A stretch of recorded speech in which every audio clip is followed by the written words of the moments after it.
Good evening everyone. विद्यार्थी मित्र, तुम्हाला माहिती आहे की आता कोरोनाच्या या प्रॉब्लेममुळं आपल्या स्कूलमध्ये रेग्युलर क्लास होऊ शकत नाही, रेग्युलर टीचिंग होऊ शकत नाही.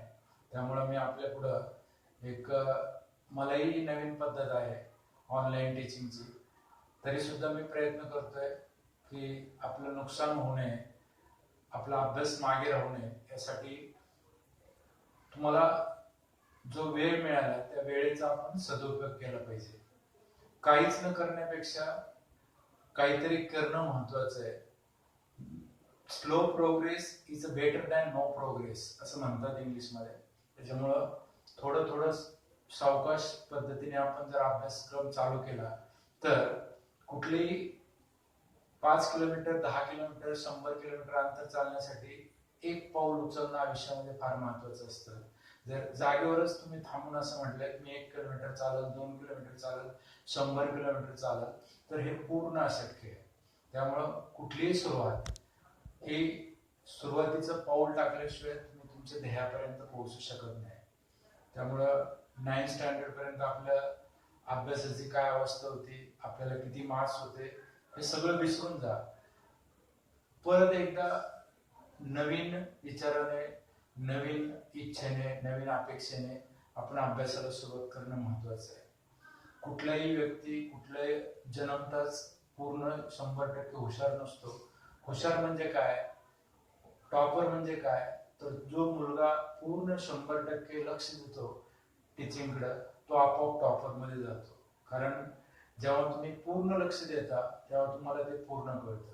पूर्ण याचा अर्थ जेव्हा तुम्ही 120% लक्ष द्याल तेव्हा तुम्हाला 100% कळाल. त्याच्यामुळं 120% लक्ष आपलं शिकवण्याकडे पाहिजे, तेव्हा तुम्हाला ती गोष्ट 100% तुमच्या डोक्यात जाईल.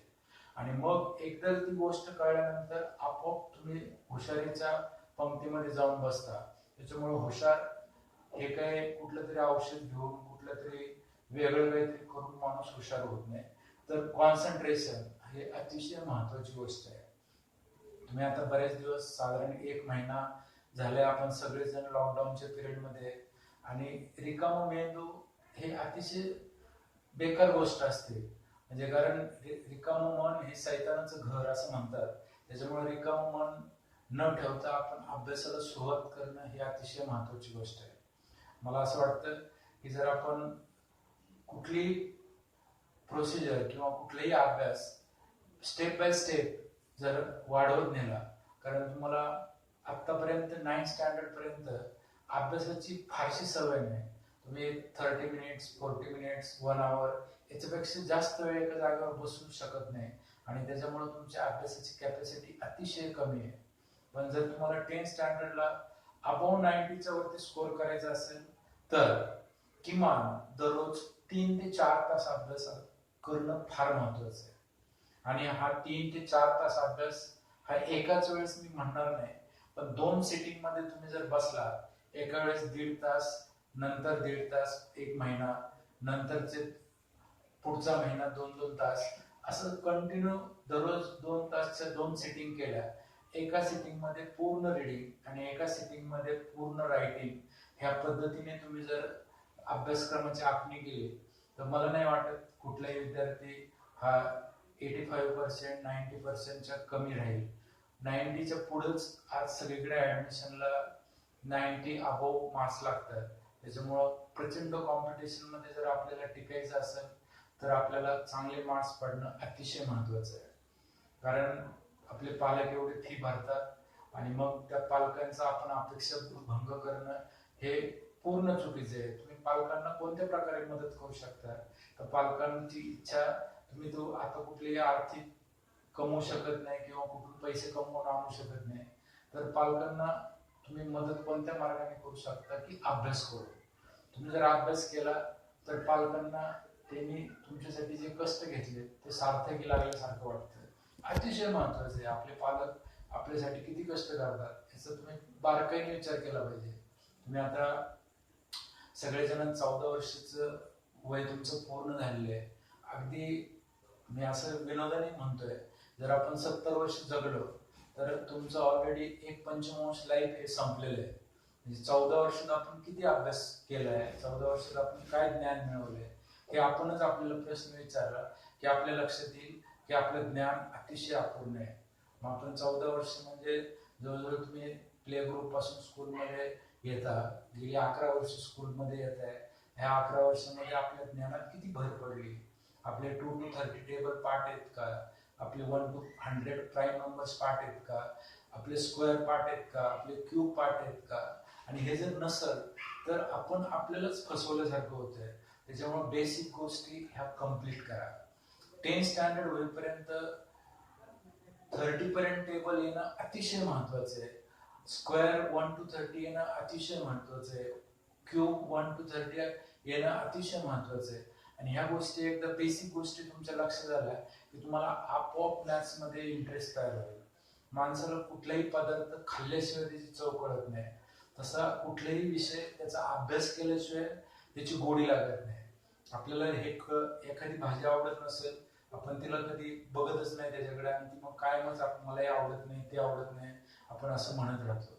त्याकरता कुठलाही विषय हा, जसं जेवण आपण भूक लागल्यावर चांगल्या प्रकारे खाऊ शकतो, तसा अभ्यास सुद्धा मला हा टॉपिक कळलाच पाहिजे, मी हे कळूनच घेणार, ह्या मनोवृत्तीने तुम्ही जर त्याच्यामध्ये लक्ष दिलं तर 100% तुम्हाला मॅथ्स हे सहजरित्या कळत. आणि आताच पोर्शन हा जुन्या पोर्शनच्या मानाने अतिशय कमी आहे.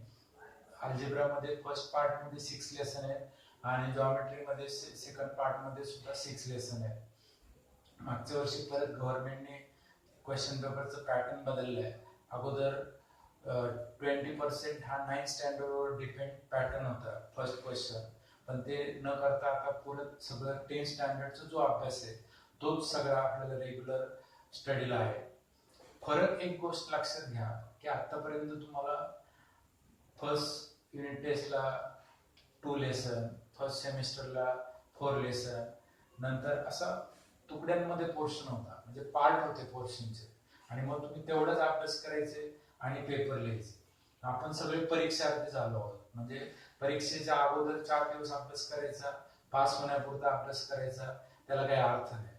तुम्हाला जर चांगलं स्कोरिंग करायचं असेल तर तुम्हाला पहिल्या दिवसापासून की माझी उद्या परीक्षा आहे, प्रत्येक दिवशी सांगायचं माझी उद्या परीक्षा आहे, ह्या स्वतःलाच सांगायचं आणि अभ्यास करत बसायचं. जर तुम्ही पूर्ण वर्षभर, म्हणजे ऍक्च्युली आता वर्ष हे राहिलेलंच नाही, लक्षात ठेवा. जेव्हा जून मध्ये स्कूल चालू होईल, जून म्हणजे 6वा महिना, आणि फेब्रुवारी 8च महिने ऍक्च्युली राहतात परीक्षा चालू व्हायला.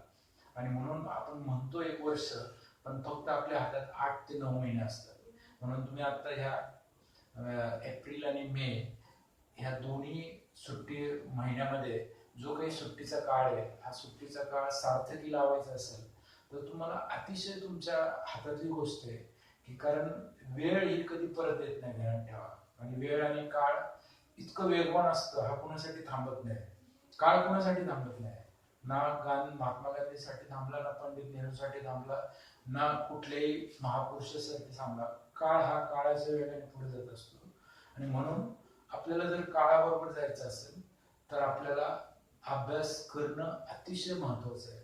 कारण दिवसेंदिवस अतिशय कॉम्पिटिशन आहे बाहेरच्या जगामध्ये, आणि ह्या कॉम्पिटिशन मध्ये जर आपल्याला टिकून राहायचं असेल, आपल्या ह्या कॉम्पिटिशनच्या वातावरणामध्ये स्वतःला व्यवस्थितपणे टिकवायचं असेल तर आपल्याला आपलं नॉलेज, आपला अभ्यास हा इतरांवर सारखाच किंवा इतरांनी एवढंच झालं पाहिजे, हे अतिशय महत्वाचं आहे. त्यामुळं माझं सर्वांना एक सांगणं आहे की सुट्टीमध्ये तुम्ही सगळे टेक्स्टबुक व्यवस्थितपणे वाचून काढा. समजू अगर न समजू, सगळे टेक्स्टबुक वाचून काढणं.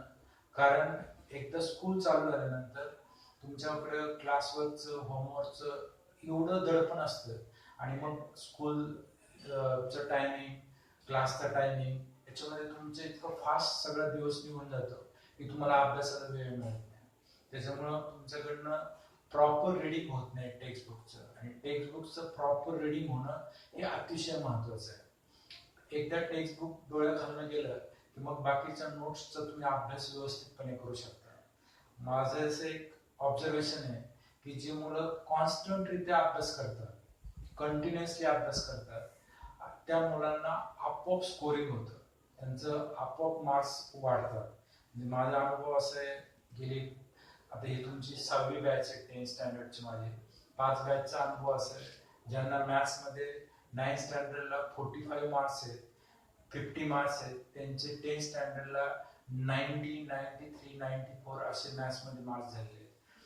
तोच मुलगा असतो, पण अभ्यासाची पद्धत, अभ्यास करून घेण्याची पद्धत, मी जरी आता सुट्टीमध्ये हे तुम्हाला व्हिडिओ मार्फत शिकवत असेल, तरी मी जे काही टीचिंग केलंय हे मी ते स्कूल झाल्यानंतर अतिशय बारकाईने सगळ्या नोटबुक चेक करून बघणार आहे तुम्ही किती कष्ट केलंय किंवा किती प्रामाणिकपणे अभ्यास केलाय.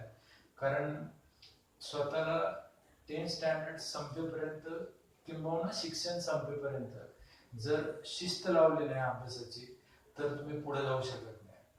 कारण शिक्षण हे तुमच्या जीवनात एकमेव प्रगतीचं तुमच्या हातातलं साधन आहे.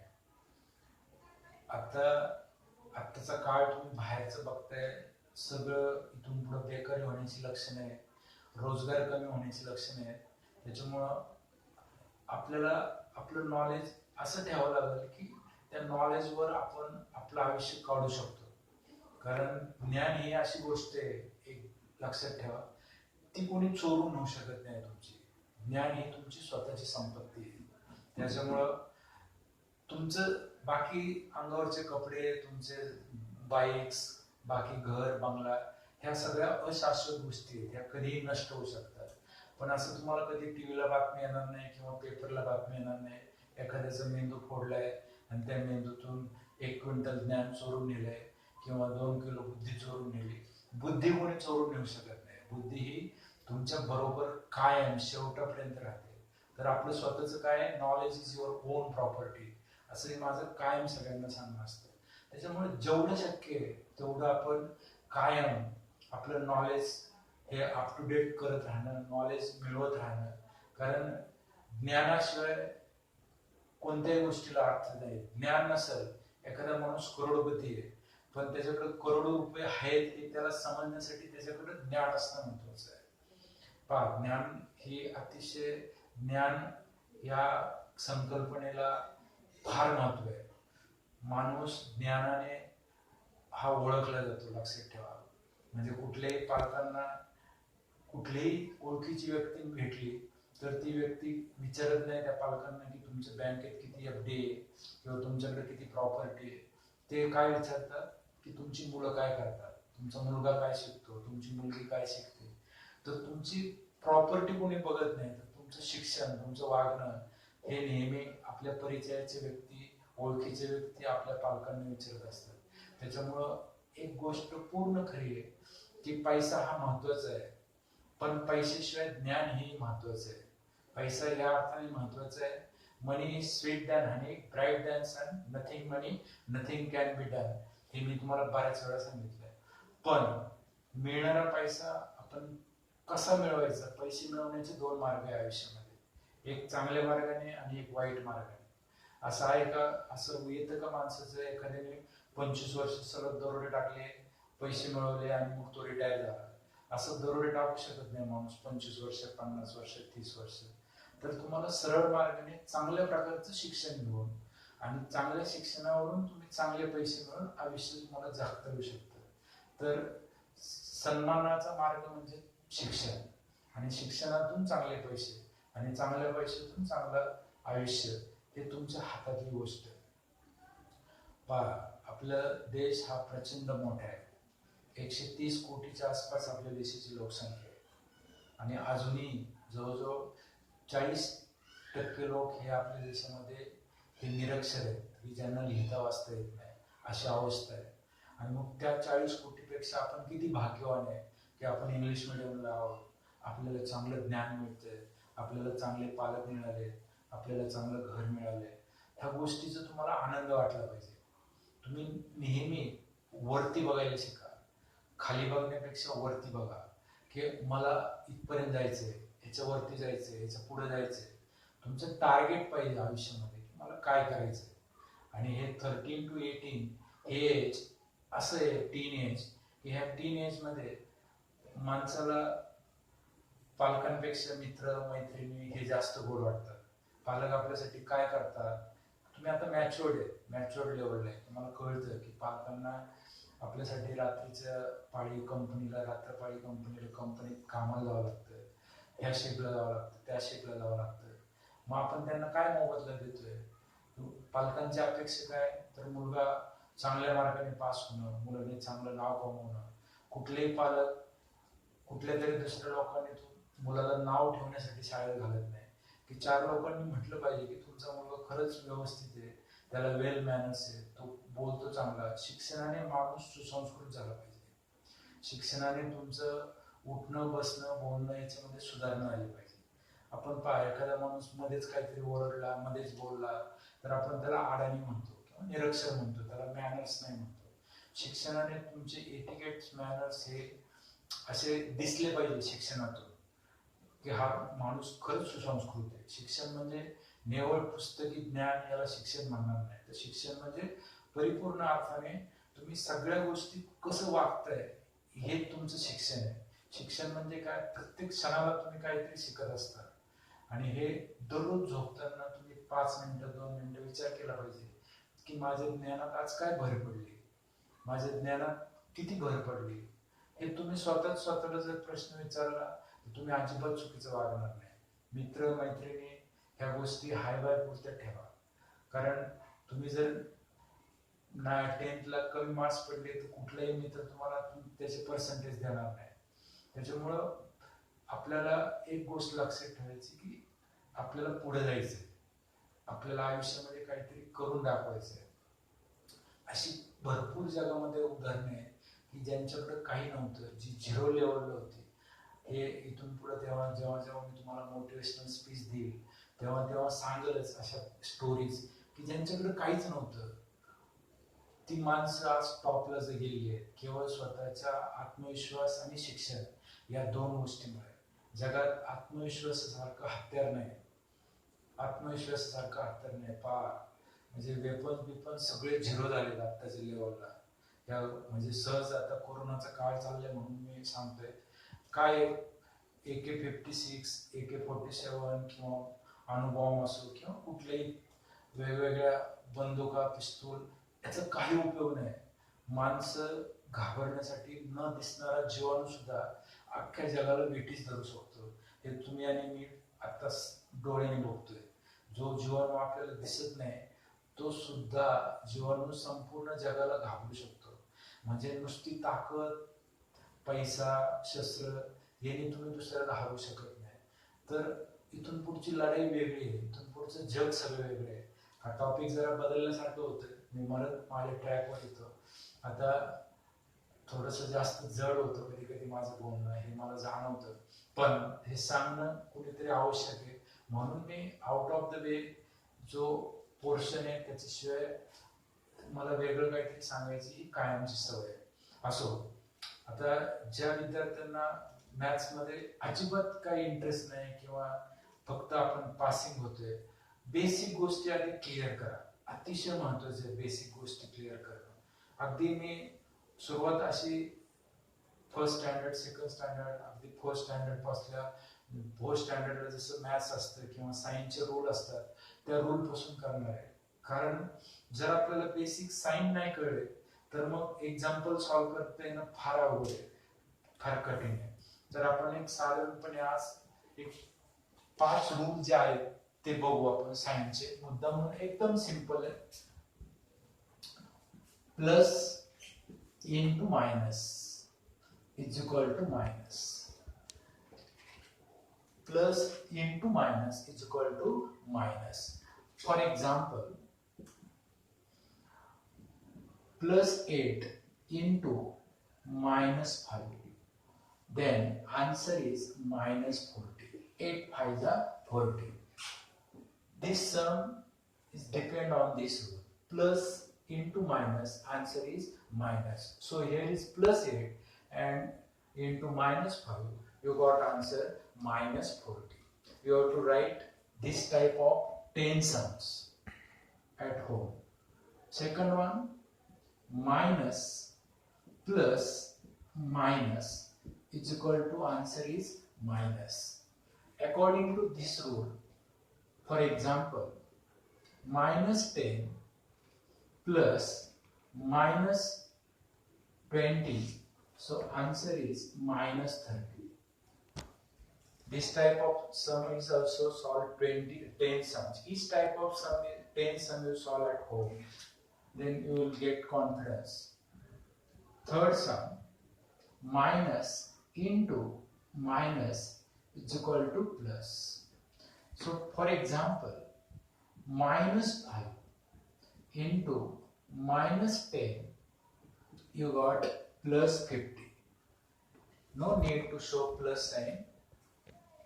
Minus 5 into minus 10 plus 50. Then minus divided by minus. So answer is plus. For example, minus 20 divided by minus 4. Answer is plus 5. 4 5s are 50. First, second, third, fourth, 4 rule is there.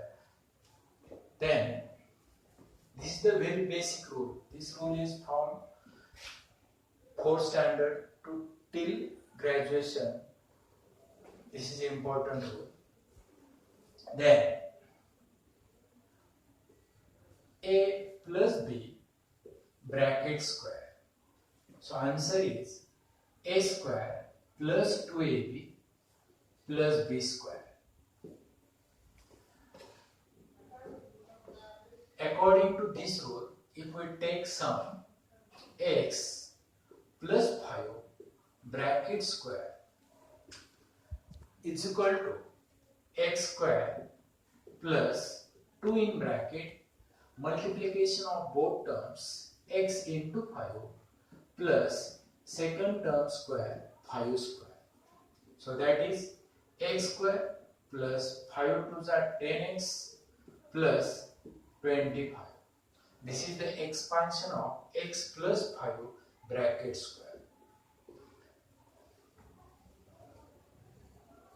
पहा, ह्या rule कडे लक्ष दिलं तर दोन टर्मची addition आहे आणि त्याचा स्क्वेअर आहे. म्हणजेच first term square plus multiplication of both terms and it's double plus second term square. According to this rule, we take example x plus 5 bracket square, that is x bracket square plus 2 in bracket, this 2 is always there in any sum, in bracket x into 5 bracket complete plus second term 5 bracket square. So x square plus 2 5s are 10x, 5 square 25. आता सध्या जे पालक विद्यार्थ्यांबरोबर video बघत असतील त्यांनी सुद्धा मुलांकडून अशी प्रॅक्टिस घेणं अतिशय महत्त्वाचं आहे. जर हा रूल कळला आणि x plus 5 ब्रॅकेट स्क्वेअरचा आन्सर जर कळलं तर असे तुम्ही 10 सम करू शकता. x plus 2 bracket square, x plus 3 bracket square, x plus 4 bracket square, x plus 6 bracket square, x plus 7 bracket square, x plus 8 bracket square आणि आन्सर सुद्धा तुम्हाला करेक्ट लक्षात येईल काय येते. Similarly suppose according to this rule, if we take 2x plus 5 bracket square, then same rule applicable here. First term square, that is 2x bracket square, 2 in bracket 2x into 5 plus second term bracket square, that is 5 square. 2x square is 4x square plus 5 2s are 10, 10 2s are 20x plus 5 square 25. This type of sum also you solve at home. If you take 3x plus 7, 4x plus 3, 5x plus 6, 7x plus 4, 8x plus 9, you can take anything. Only look to this rule. This is the original rule. A plus b bracket square. First term is a, second term is b. Here first term is a, second term is b. Then third one, that is second rule, a minus b bracket square. So answer is a square minus 2ab plus b square. So according to this rule, if we take sum x minus 9 bracket square, so answer is x square minus 2 in bracket x into 9 plus in bracket minus 9 bracket square. This second term is minus, keep in bracket. If you never take this minus sign, no problem, because minus square is always plus. So x square minus 18x plus 9 square is 81. Keep in mind, minus number square is always plus. Any minus number square is always plus, or any minus number cube is always minus. This is the basic rule. Then one more sum. You can solve this type of also 5-6 sums. X minus 8 bracket square, x minus 7 bracket square, x minus 6 bracket square, x minus 5 bracket square, x minus 4 bracket square, like this. Then 3x minus 5 bracket square. So answer is first term bracket square 3x square minus 2 in bracket 3x into 5 plus in bracket minus 5 bracket square. So that is 9x square, 3 5s are 15, 15 2s are 30x plus minus 5 square is 25. Okay, understood? Okay. मला वाटतं जे काही आपण आज शिकवलंय त्यातलं बऱ्यापैकी म्हणजे 100% समजलं पाहिजे. तुमच्याकडे आता ऑप्शन आहे, जर समजलं नसेल तर तुम्ही व्हिडिओ पॉज करून बघू शकता, शांतपणे तो रूल ऐकू शकता आणि त्याचे एक्झाम्पल तुम्ही याचे सगळे एक्स्ट्रा एक्झाम्पल अगदी आजच्या दिवसापासूनच लगेच एक क्लासवर्क नोटबुक साधी, एकदम साधी नोटबुक वापरली लिहून घ्यायला तरी चालेल, पण होमवर्क हे अतिशय क्लीन आणि नीट झालं पाहिजे. व्यवस्थित नोटबुक करायची, एक एक टाईपचे 10-10 सम लिहायचे, म्हणजे ऑटोमॅटिकली तुम्हाला ते सगळं सम कळत. हे आजच्या पहिल्या व्हिडिओमध्ये आणि उद्याच्या व्हिडिओमध्ये आणखी काही सम घेऊन उद्या किंवा परवा आपण न्यू फर्स्ट लेसन चालू करू अल्जेब्राचा, आणि मग आपली कंटिन्युटी चालू राहील. मी जवळजवळ 99 नाही 100% प्रॅक्टिस पॉइंट मधले सगळे सम घ्यायचा प्रयत्न करणार आहे, 100%. आणि ते परत रिपीट 100% तुम्हाला ते सगळे लिहावे लागेल आणि प्रॉब्लेम सेट सुद्धा सॉल्व्ह करावं लागेल, म्हणजे ऑटोमॅटिक तुमचा स्टडी होईल. जरी सुट्टी असेल, आता तुमचे मी प्रत्यक्ष नोटबुक बघू शकत नसेल तरी स्कूल चालू झाल्यानंतर मी डेट वाईज पॅरेंटला सुद्धा माझी रिक्वेस्ट आहे, जे पॅरेंट आता व्हिडिओ ऐकत असतील बघत असतील, मुलांना दररोजचा दररोज व्हिडिओ बघू द्या आणि अभ्यास दररोजच्या दररोज करू द्या. आणि त्या दिवसाची साईन आणि त्यांनी कधी व्हिडिओ बघितला त्याचा वेळ त्याच्या नोटबुकवर तुम्ही लिहून त्याच्या खाली साईन करा, अशी माझी सगळ्या पालकांना रिक्वेस्ट आहे. Okay, thank you.